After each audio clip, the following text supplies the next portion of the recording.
Good morning, everyone. Very happy to welcome you. This is sort of impromptu, very short Crit Lab intro sessions, just a little info sessions, I should say, a little info about the lab and a little bit of a chat with one of our Crit Lab artists, which is, I think, these two videos will be kind of the kickoff of conversations with critters. So I'm really looking forward to that. I see we have people coming in. So this will be short and sweet, just a few little information about the lab. We'll talk with Tommy a bit, and if anyone has questions, you can just put them right into the chat, please. And so I'm Patricia Miranda. I'm the founder of the Crit Lab. Crit Lab was founded in 2013. It started with 5 people in person in my studio. And unbeknownst to me, it just kept growing and growing and growing. And now we have between 50 and 60 artists in the lab every session, which is probably about the max that I can handle. So the lab is graduate level critique seminars for working artists. It's a very serious, rigorous program, intensive. And yes, I can talk about the fellowship too. Thank you, Kathy. So basically the structure is, and I'm going to just do a brief thing. There's lots more that you can learn about. There's more information on the website and everything. It's a 5-month program with a maximum of 7 people in a cohort together. There are different labs. There are different kinds of labs. So variations amongst the labs. So there's some that maybe have a slightly fewer people, and but max is 7. And the same 7 people meet over 5 months in these small groups. So it's really, in many ways, a 5-month conversation with the same artist. So it has a lot of depth because people get to know your work, and a lot of intensity. We meet twice a month. Well, there's some variation in the labs, but most of the labs meet twice a month for 3 hours with an additional half hour of kind of social time at the beginning, flex time sort of. And you get 1 full crit every month on your work. And that's a 30 to 40-minute critique that focuses just on your work. The critique is really, this is a peer organization. The Crit Lab artists are not students. They are working artists. So this is not sort of led by anyone. It's everyone speaking together. And I realized that I didn't introduce my wonderful people here. So I'm going to backtrack there. So I have Valentina Zamora, who's my amazing assistant, helps out with all things tech in the lab. So she's often helping people figure out some of the tech details, which we all have to deal with now because we're all digital. And I have Tommy Muniz, who is a Crit Lab artist, who's been in the lab now for a couple of sessions, right? And so we're going to talk to Tommy about his work. So the labs meet again twice a month, most of them. There are some variations in the labs for about 3 hours. You get a full crit on your work. We use the Crit Lab pedagogy, which is the pedagogy that I developed that is really powerful. It's very rigorous. It's a language-based pedagogy. I always say that we practice it with a lot of humor and compassion. They are guidelines. They're not rules. It's just a way of focusing the conversation and keeping it really rigorous and at a very high level. The main sort of thrust of that is that we focus on the work and not the artist. And that is really, really powerful. And the labs are, I sort of shepherd the group, the conversation. I do all the tech sharing, et cetera, but by no means is it coming to listen to me, speak for 40 minutes for 3 hours every twice a month. That would be terrible for all of us. So I open up the conversation, and the artists really lead the conversation. I will usually come back in the last 10 minutes or so and kind of make some connections that I feel like weren't made, tie some things together, bring some ideas that I think need to be contributed to the conversation. We talk about artists, families, and stuff like that. And so it's really led by the artists. It's a conversation between the artists. I'm one of the artists, so I'm in the conversation too. And I basically kind of hold the shape of the meeting and shepherd, but by no means is it all me talking. So I'm going to share a little bit of just stuff about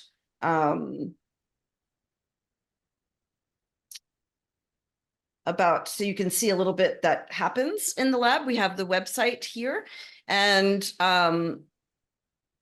so with every lab, every artist, every lab, every group has a group page. This is the group that Tommy is in. And then every artist in the group has a page with the statement and information about their work. There are lots of information about the labs here. We have Crit Lab exhibitions. We've had several of them, and we're very excited this spring to have an exhibition at the Hudson Valley MoCA Museum in Peekskill. So that is going to be very exciting. So anybody who's in the lab in the fall and spring sessions is eligible for the exhibition. We also have a residency in Italy and residencies in Peekskill and in Port Chester, New York. So the residency in Italy, we go to the Biennale, and that's happening this June, and we're very excited about that. The Alt MFA is a conference that happens, it's what I would call an occasional conference, where I invite a lot of other faculty in, and we do lectures and critiques and stuff like that. And there's also the flat files where there's an opportunity for artists to sell their work. In terms of the fellowship, excuse me, in terms of the fellowship is, we offer 1 to 2. It really depends on how many applications we get, et cetera, et cetera. And the fellowship is, you get all of the benefits of the regular lab. You have a page on the website, you have access to the exhibitions, the shop, et cetera, et cetera. And we also have a private social media network. We are part of the Mighty Network. We have a private Crit Lab Mighty Network, which all of the labs have private spaces in. There's lots of resources in the lab. In the Mighty Network, there's professional practice resources, artist opportunities, ways for artists to communicate and collaborate. And if you are in the lab, even once, you will always remain in the network. Nobody gets booted off the island. So the Crit Lab network is really something that is a community that is ongoing.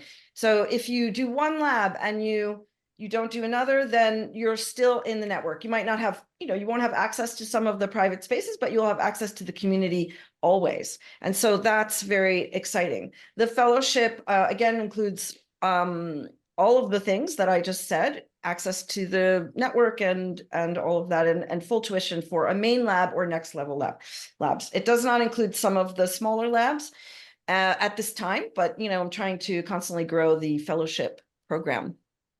And I think, was that everything I was going to say about the lab? So I think if there's any questions about the lab, you can just put them right into the chat. I'll just take a look and see if there's any questions about that. The cohort, great question. So one of the, I think, superpowers of the lab is the fact that the groups are curated. So you can't actually sign up for a particular lab. What you do is you sign up for the Crit Lab in general. You kind of give the preferences of your days, et cetera, and the times and what you're interested in. But I curate the group. So it's really a sort of wonderfully agonizing process that I go through, kind of like fantasy football, if I actually knew what that was, but where I put together small groups. I curate by the work, not by the people, and really by thinking about, it's almost like curating. Each one is kind of how you might curate an exhibition. So putting artists together whose work I think will really benefit from being in a space together, will really learn from one another, who will feed each other, inspire each other, and push each other on.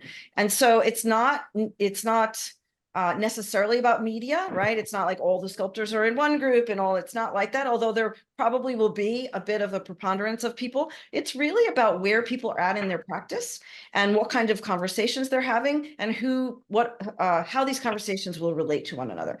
The Crit Lab is not about career, it's about where you are in your practice. It's pretty much requires that you be pretty serious, because otherwise, to show up every month for this really rigorous conversation would be difficult if you're not really serious. So every artist in the lab is very, very serious, but people are in different places in their practice. There are people who are showing in museums.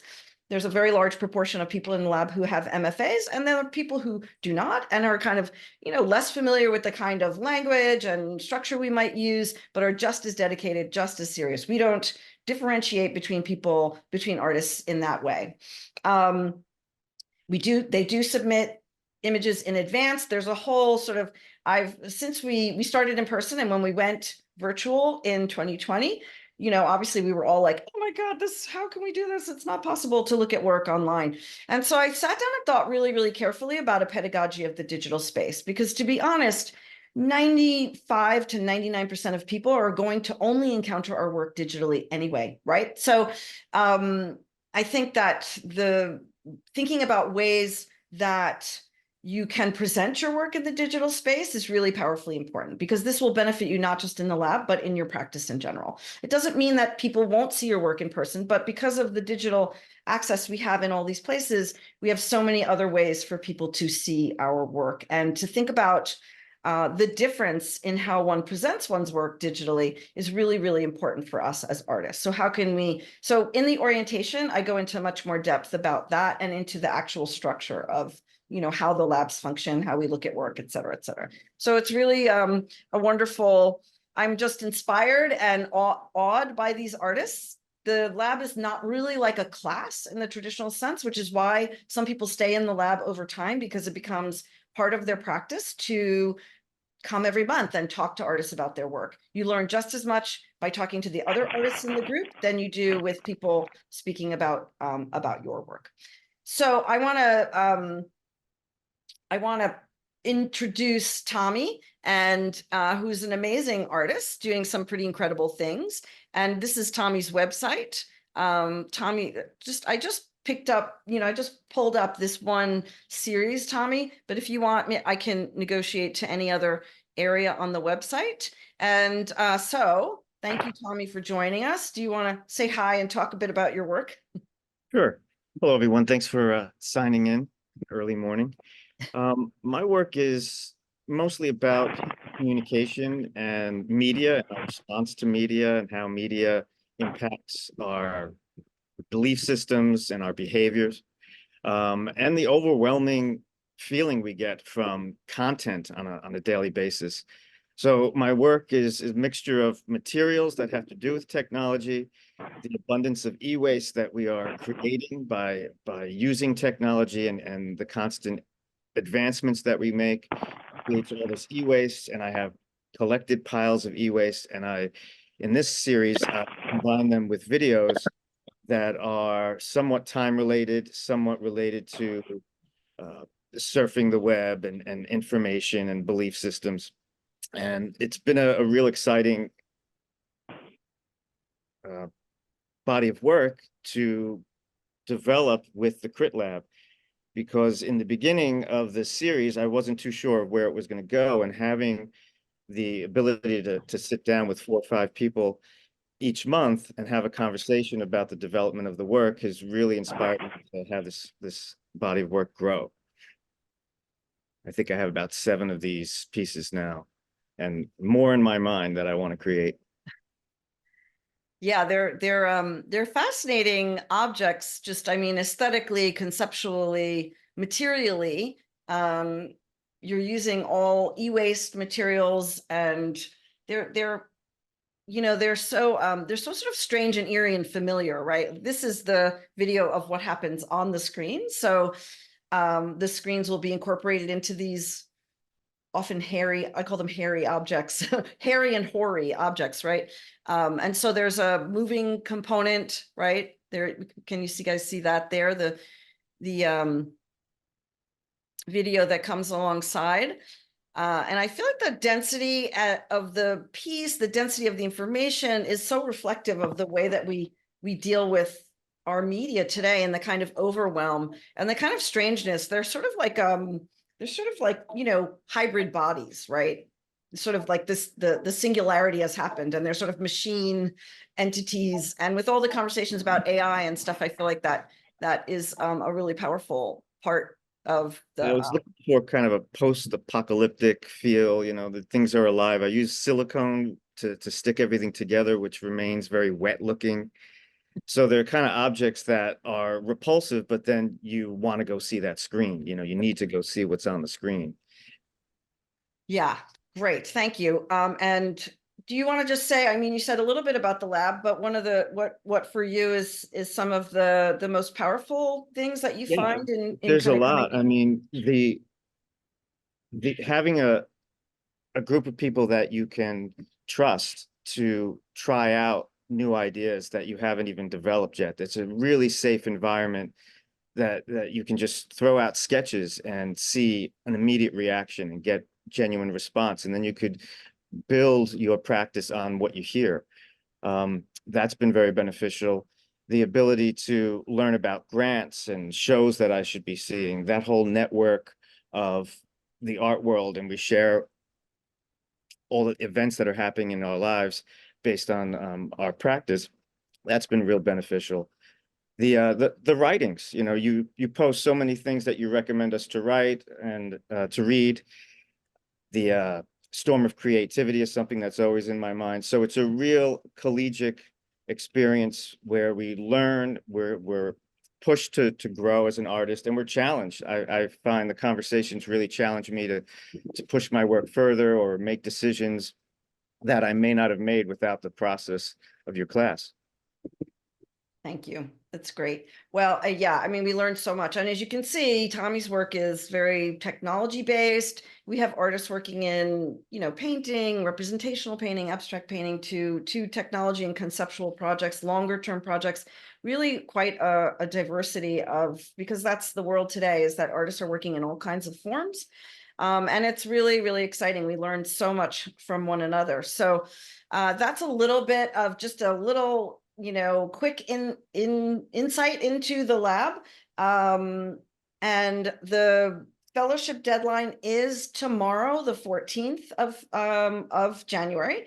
The regular labs, all the other labs that are not, fellowship based, are the deadline. The soft deadline is tomorrow because I start to curate the groups very soon after, but the applications will remain open until the labs are filled. And I do have to say that we're getting pretty close at this point. I see a couple of questions. So great question. So all of the yes, there's sound. People work in every media. It's really, really, it's really wide ranging, really, from what we would consider traditional media to new media. It's a really wide range. So I record every meeting. I feel like we are, I consider every group, every classroom, if you will, this isn't really a classroom, but in that sense, every classroom, a mini temporary community, that with all of the rights and responsibilities that a community has. And so I ask, if people can't make it, or if they need to be late or have to leave, that they watch the recordings and that they kind of keep as part of the conversation. And people do. In fact, people often will say that they start to talk to the screen while they're watching, because it feels like it's happening in real time. So, for me, the Crit Lab has an ethical framework. We consider the ethical aesthetic of the work, and those ethics of community, respect, responsibility, collegiality are really, really first and foremost for me in the lab. And I feel like we institute that in all the groups. And I think when you create those kinds of intentional groups, intentional gatherings, intentional spaces, people really just live into it. And so that's really important. So yes, there are definitely ways. All of the meetings are recorded. They're not public. They're only for the cohort. Nobody sees them. And any texts that go along in the group are also recorded. Each group has its own private meeting room that they can correspond in between the meetings, the actual physical meetings. So that there's a conversation that is ongoing, as well as the larger conversation with everybody in the lab, past and present. So I think that we want to keep this short and sweet. Thank you so much, Tommy, for being willing to join me. I feel like we'll set up a longer conversation with you and with many other artists in the lab, all doing such amazing and fascinating work. You can check out all of the artist pages and see the variety of work and the diversity of the work and the different kinds of work that people are doing. And if you have any questions, please reach out to me. I'm really, really happy to talk to anybody anytime. So please do reach out, and I hope to see you all in the lab. Thank you so much.